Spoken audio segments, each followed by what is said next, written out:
should be doing, I think, as aquascapers, is learning from nature. She's the best aquascaper. Oh, there we go. Yeah. Perfect. Oh, that's amazing. What a beautiful layout. That's why I love these plants. Wow, look at that. Beautiful. Sorry, Dave, we just completely decimated your plant stock in order to... It wasn't even a plan to do this today, was it? It was just going to meet up at Aquarium Gardens for a chat, and then we end up going all in on a... well, not a rescape, but a... that's creativity happens spontaneously. Yeah, absolutely. Today, I am going to take out some of this beautiful red Murillo film and give it to Ty's treatment. And then I need to make a plan to either replace it or move it around or do something with this Lignophylla hyperoides, which is also red. As you can see, the composition looks very unbalanced at the moment. We've got this huge red focal point over to the right and a little bit over to the left. It looks very kind of unbalanced and not very coherent. So, open to ideas. Let me know in the comments what you do with this central kind of area here. So we'll trim that back now, do a time lapse of that, and next thing you'll see is me and Ty at Aquarium Gardens. How exciting. So here I'm at Aquarium Gardens. Ty will be here shortly. I'm with owner Dave. Hi guys. And we've just been going quite deep on the progress of the Aquascape 1500 that was set up as a workshop with me, how long ago? October last year, so almost a year. Almost a year. And the original intention, and it's been quite an interesting topic, because the original intention was to really focus on the tree trunk as the main attraction, and we did have some cyperus in the background. Now the issue was, what happened with the cyperus, Dave? Well, the cyperus didn't adapt very well, and it wasn't just taking to the tank, so it was basically through poor plant growth, it was causing algae in the tank, and that wasn't very good for the slow growers. The boost was getting quite a lot of BBA. So if the plant's struggling, it's better out than in, because it's just going to cause other issues. That's what we did. So we replaced it with fast growing stems, so that's why we've got the... Here he is. Ty! He gives one of my best mates the biggest hug in the world. I've not seen the brains. I've seen you in a while. How you doing? You alright? Better for seeing you. Yeah. So the cyperus was replaced with fast growing stems in order to combat the algae. Now, as a consequence of that, in my opinion, the stems have taken a bit too much of a dominant role now and over kind of whelmed the original intention of the tree trunk. Yeah. Also, we have this very dominant Hygrophila compact in the centre, which is a little bit compositionally not ideal. So we've just been kind of discussing different ideas of how to kind of regain that original concept. Also, another point of interest, this kind of sparse planting here, probably caused by low circulation, low lighting. It's been blocked by this trunk. The log's blocking a lot of light, so the lower leaves are all falling off. Combination of factors there. So we thought about maybe some big crypts like Eusteriana or maybe a Ponegeton. Yeah, something that can tolerate lower light down there. And then that will give a lovely kind of vertical texture. Yeah. And then I think it's just a case of trimming this right back, maybe. Yeah, so what you were saying about it being a tree trunk, we could follow the line a bit more of the log down here and basically just top the plants, replant them down, but don't let them grow any taller than the line of the log. Yeah. And then it draws the attention back to the beautiful trunk with all the epiphytes. We'll open out a lot of space more here then by doing that as well. All of the epiphytes are looking beautiful. And it is always a balancing act, isn't it? When you do have a mixture of fast-growing, light-hungry plants and shade-loving plants, it's always a bit of a compromise, isn't it? There is, I think. So in this tank, if it was all slow-growing plants and we didn't have anything else to support those boosters and things, it would be an algae nightmare, really. So it is getting the balance right between your plant choices. It's very important. Yeah, but a great learning lesson. Great lesson for us all, I think. But I think, overall, mate, it's looking magnificent, isn't it? Yeah, it's getting better all the time. I think it's great. It's great to see it develop and evolve. Yeah. Cool. Well, we're here with Ty. We're going to have a chat later. I'm not sure actually what we're doing. We're just going to have a community day. Chilling out, yeah. Yeah, community day in Aquarium Gardens. Yeah, we were talking about this, weren't we, earlier? Are you going to maybe rescape this soon, Dave? Yeah, probably going to rescape it. We've had loads of fun with all the different types of plants that we've never grown before. These Bentosy tetras. Yeah, Bentosy tetras are beautiful. Some of these in mine. Beautiful. We've done a couple of vlogs on this already, so we don't need to go through all the plant species. But we're coming up with a new idea for this soon. have you got a plan for the new scape? Any Not really. exclusive? I had another thought the other day though. Is do you remember your Aquascape 600 that you did here in Growing Gardens for the first time? Yeah, the That's on the wall, isn't it? Still. Yes. I was thinking of doing a recreation or sort of. Oh, that'd be amazing. Not exactly the same, but This is like the ultimate classic, in my opinion, like nature aquarium layout. it was an iconic scape. I think probably one of the most well-known scapes in the Growing Gardens of all time. So that's great. I was kind of thinking of just recreating that in a loose way. That'd be lovely. And this Dedicated to you. Oh, thanks, mate. This is looking lovely as well. It's been relatively easy to look after this one. Yeah, it's just been quite easy. It's great. It's great now. The sand we normally have to change quite frequently because it gets algae, but in this scape it doesn't. And I think because of the light's pushed back a bit and it's more focused towards the back of the tank, and there's a bit of shading from the lilies. Yeah, of course. The sand stays very, very clean. Yeah, so it's become quite easy maintenance. And you've got some shrimp kind of turning it over. Yeah, lots of minor shrimp and cherry shrimp. And the Colombian tetras like to hang out in the yeah, middle seeing them there. in the shade there. Yeah, let's see if we can get close up of those. They're absolutely mad feeders, but they're quite peaceful when they're not feeding. I actually kept some of these years ago in a jungle style scape. Oh yeah, I think I know the one. Yeah, I'll see if I can find the image and I'll overlay it now on the video. But that's the first time I kept them, and in my mind they're like small piranhas. Yeah, they do look like small piranhas. I think they're actually a similar family, aren't they? The Carrison family. Yeah, so it doesn't. It's no wonder. Okay, cool. Right, well, let's have some fun. Okay, so we've got Ty and Dave now. We're all going to have some input into the evolution of this scape, and we're going to do it now. Is that right? Let's do it. Yeah. So, Ty, what are you thinking? We talked about the concept of the stems maybe a bit too dominating and taking away the original concept of the trunk, and also maybe replacing these on the right with a crypt or an Aquascape. What are your thoughts? I've got two ideas for the middle part. Okay. One is, if you want to see the nice bold curve of the log, you still need something in the background.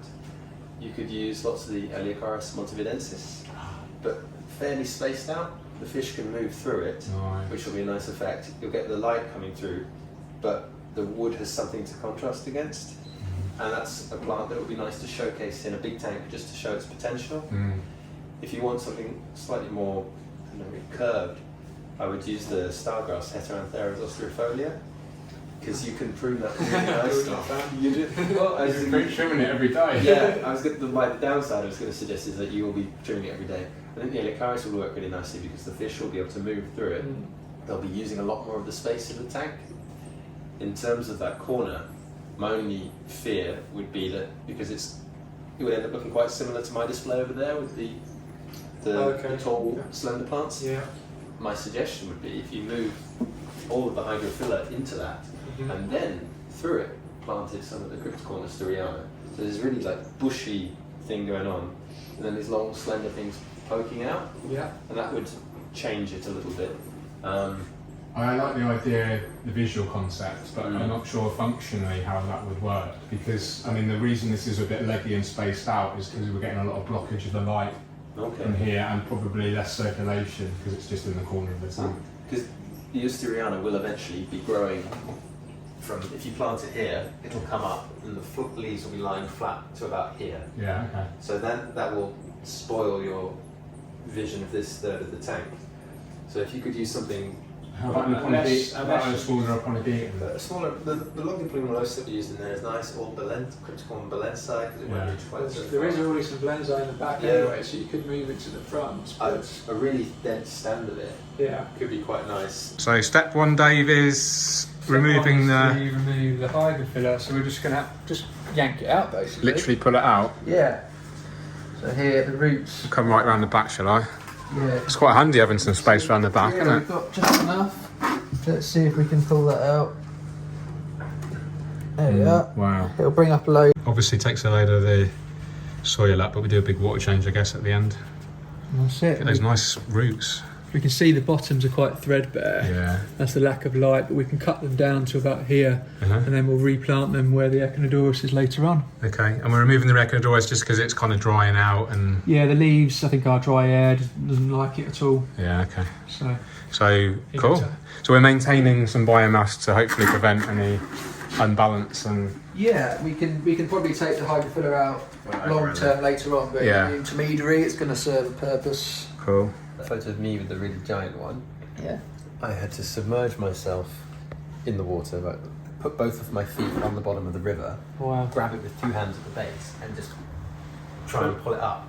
And I had to do it. It took 5 attempts. Wow. So I would do it for about 10 seconds, then go up to get oxygen, come down.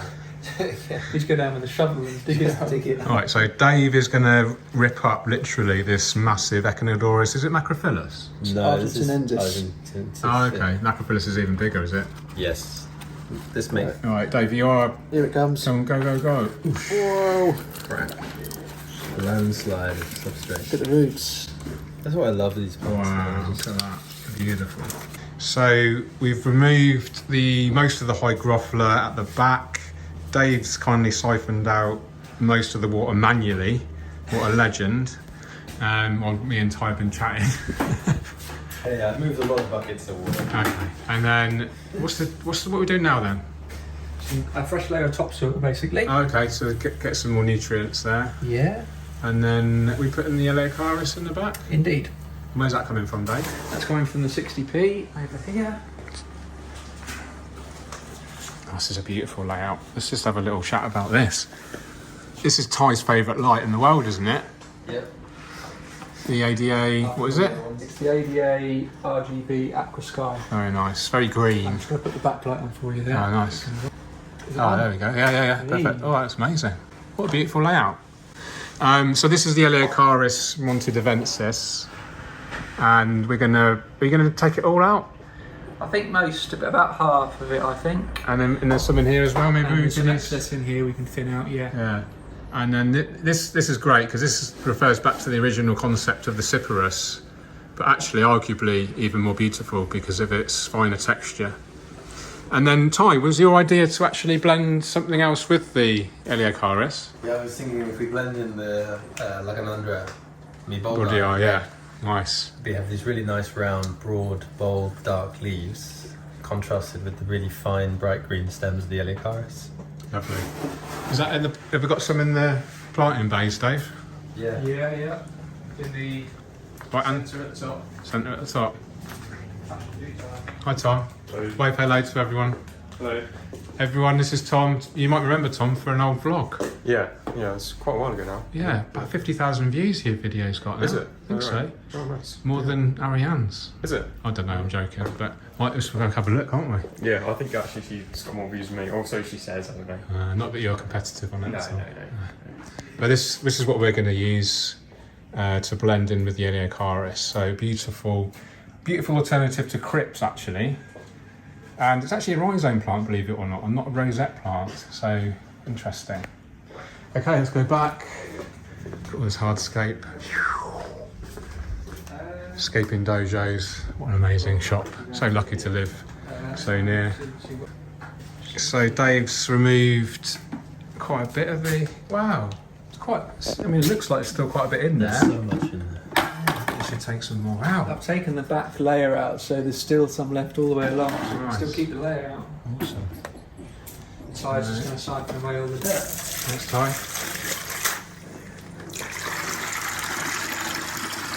Nice chinny chin chin. It's actually quite a flattering view, to be fair. Oh well, the one that doesn't show their face. Oh. Try not to suck up any shrimp. Yeah, it's like the ultimate slide, isn't it? You know, like water. So the idea is, going to transplant them over. How do you find with algae on there? Because it's quite a slow grower. Do you get some algae building up on the blades? Yeah, it is like that. It's just so slow growing. Yeah. You almost can't Stop it. Yeah, I find that with Cyperus as well. It's quite hard to keep really clean. That layout, if we had some faster grower plants, though, it would probably help support it. Oh, sorry, Ty. Sorry? But there's nothing really fast growing in there, so Yeah. we do. Have you got any ottos in there? No. Because it would be nice to have otters in them because in my tank they love to sit on the stems of the Eleocharis. Ah, cool. They kind of shimmy up it, slide down, then shimmy up it. Yeah. Oh wow. And it would be nice to see them, I'll have to and speak- they would be cleaning the algae. Yes, and I'll have to speak to Nick and get some in. Yeah, I had a good chat with Nick yesterday. Did you? Actually, he's a We're really gonna good see guy, them isn't he? Today. Yeah, I'm going to go and do homescape tour with him. Oh, nice. He's got such an eclectic collection of tanks. He's got a seahorse tank. I think he's got a proper like coral tank, but then he's got like a paludarium. He's blown his own glass biorb basically, I know. like manually, like literally blown his own glass. You know, he's a marine biologist, Yeah, and he's a specialist in marine snails and mollusks. is he? Yeah. He's got an Legend. amazing collection of shells and all sorts of Awesome. He's a really cool guy. Yeah, I got my Arthosynchus off from him for Aquascape, and Yeah. any remaining staghorn that was in there was gone within 3 or 4 days. Yeah, I'm thinking about getting some Siamese algae eaters from my 400 because I'm still getting some BBA, especially on the rocks. Well, I was going to go to the shop after this. I've got some bits to give them. Oh, well, we'll go together. Yeah, make it part of the vlog. Possibly getting me. All the fish in my 1500 came out. Yeah. I'm just going to put in 80 of the Rathmans tetras. Oh, yeah. To keep it running cool. Yeah. So the energy costs are less. Yeah. There's a big issue, isn't it, at the moment? Yeah. So many people. Yeah. Cool. Right, we'll get ready to plant the Lagenandra soon. Exciting. Okay, so I've just done a supermarket run. Got some healthy snacks. And what's gone on since I've been away, Dave? We have got the Lagenandra montividensis in the back there. We've tie planted that. Nice. We've moved the 53B, so you can't really see it behind there, but it's still there for plant mass and fast plant growth. And then the high filler compactor, which was in the middle here. Yeah, you've moved that, which I appreciate. Yeah, it's left central now and moved over. Good. Awesome. Okay, so Ty is going to select some beautiful Lagenandra Meeboldii red. Yeah, that's a really nice one to come in actually. Yeah, they're good size, aren't they? Yeah, I love it. It's got to be because of the hot weather, I reckon. Because these are grown in greenhouses in Europe. Yeah, beautiful. Unfortunately not tropical, but There are some tropical ones. Yeah, we'll get the biggest ones. So I've seen these plants once at I told you at Wharf Aquatics Yes. that had matured and they were huge. They're like 30 centimeters tall with massive leaves. I've got a couple of different species. I've got the Thwaitzii and the Neri. They're actually a rhizome plant, aren't they? Because Yeah. people assume they're like a crypt, like a rosette, but they're actually grow from a rhizome, which is really You can interesting. tie them onto stuff. You can Yeah. put them in stuff. On the ADA Nature in the Glass journal, Yeah. there's some nice articles about working with Lagenandra and some cool photos of the plants in the wild. It's Awesome. really worth looking up to get an idea of how best to Yeah. use them. You can use them in like wabikusa and immerse Yeah. displays. Just take them over. A lovely purplish rusty Thank you. sheen to them. Yeah, just a lovely alternative to crypts. Yeah. And less likely to melt as well, probably. Good root base. We'll rinse them off in the water before we put them in the tank so we don't get bits of all everywhere. Yeah. But Just going to get a quick. These are beautiful. These UK grown blackberries. they were nice. Have you had your coronation chicken sandwich yet? I have. You had your egg and bacon sandwich yet, Dave? Don't forget your water. Keep hydrated, guys. Cheers. Only the best. Only the best here. San Pellegrino, all the way from Italy. Ty is ready to implant the Lagenandra into the soil. I think that'll be a really nice combo. We'll start with one at the back. First one in. Beautiful. These are going to be a nice blend with the Bucephalandra on the wood Yeah. as well. But as they grow tall, they're going to contrast beautifully with the Eleocharis. Yeah. Look at the size of that one. Oh, that's amazing, isn't it? That's what I've noticed about your style, Ty, that I rarely do is the combination of textures and colours that you use. And actually I've learnt a lot about that from you, so thank you. I'm pleased. Grateful Thank for you. that. Yeah. And the whole embracing a bit more chaos rather than relying on too much structure and order. Letting nature kind of take its course a bit more. I sort of noticed two patterns in nature. With aquatic plants in the wild, you often get just a lot of one species. Yeah. Huge areas of it. Or you get a real mishmash, like matrix. Maze, a sort of matrix of little bits. Like I was in a river in May, and it was loads of the Ludwigia inclinata, which we've got in the tank over there, Yeah. and then some of the Icornia azurea, Yeah. and then just here and there, tiny little stems in open sand of Cabomba facata, the purple Cabomba. Yeah. Just like one stem here, 3 meters away, another one. And I don't know whether that was because there had been environmental things like a flood or a surge that had washed it away, or fish had dug it up. Yeah. But it was completely contrary to how I would do it in a tank. Yeah. But at the same time, it gave me ideas for how you might use it. And that's what we should be doing, I think, as aquascapers, is learning from nature. She's the best aquascaper. Sorry, Dave, we just completely decimated your plant stock in order to... It wasn't even a plan to do this today, was it? It was just going to meet up at Aquarium Gardens for a chat, and then we end up going all in on well, not a rescape, but a... the best creativity happens spontaneously. Yeah, absolutely. I was going to stick a couple of... You know how they can grow epiphytically? Yeah, it's epiphytically. Yeah, you're going to stick it to the... I've just pushed it into the... Yeah, that'll attach. And I've got one.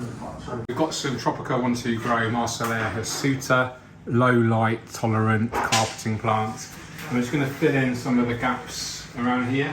It's a little bit empty. So just split it up into several portions. And you can actually push it in quite firmly.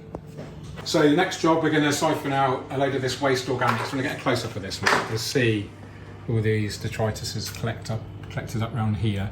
We can literally siphon that out and then add some fresh graded gravels just to give it a really nice finish. And this is an important lesson. It's all about the detailing. All these little details add up to make a big difference. One of the things I always think is the tanks here always look so good. In part because Dave is always doing so much maintenance and doing those details.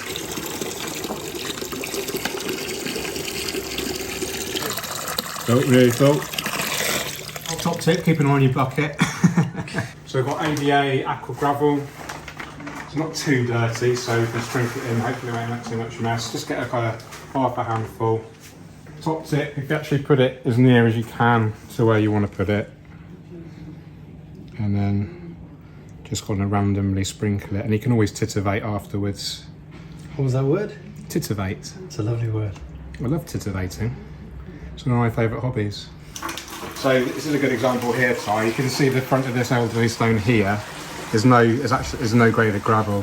So that looks like it's quite artificial when you go from that really fine gravel straight to the big lump, if you know what I mean. Mm-hmm. So then we can just blend it, titivate again with your fingers. Meanwhile, Dave is siphoning out the detritus and the sterling. And then we can put just a little bit more around here. It's actually a really popular technique in aquascaping in the UK. I've seen a lot of decent scapers doing this kind of thing. AD Myers. I was going to say AD Myers is Rachel Ellis, Geordie Scaper. It's quite a popular technique. AD has some wonderful, where he's clearly just taken so much time to blend and scale up from very small to very large. It looks really natural. Yeah, I love AD. His content's amazing. I'm going to leave a link to his stuff on the screen right now, actually. Because he takes so much time and effort over his posts as well. His captions, he likes really... you know AD, don't you? Yeah, he's great. I love his scopes, actually. He's little 45p. He thinks non-CO2 as well. He's just a really nice guy and a good member of the community. I was going to say, he's always so humble. To show off. He's doing it to generally show what he's doing and helping the community through educating and inspiring. Our kind of man. Yeah. Hi Andy, we love you, mate. So I've decided to take this front Hygrophila compact because it's so contrasting. I wonder if we siphon as we're taking out to reduce the overall cloudiness.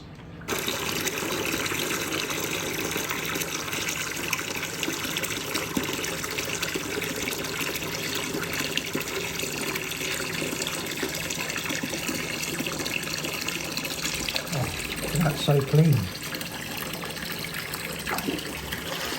Done. See what makes the dream work. And then let's just turn it off. And then, what do you reckon, Si?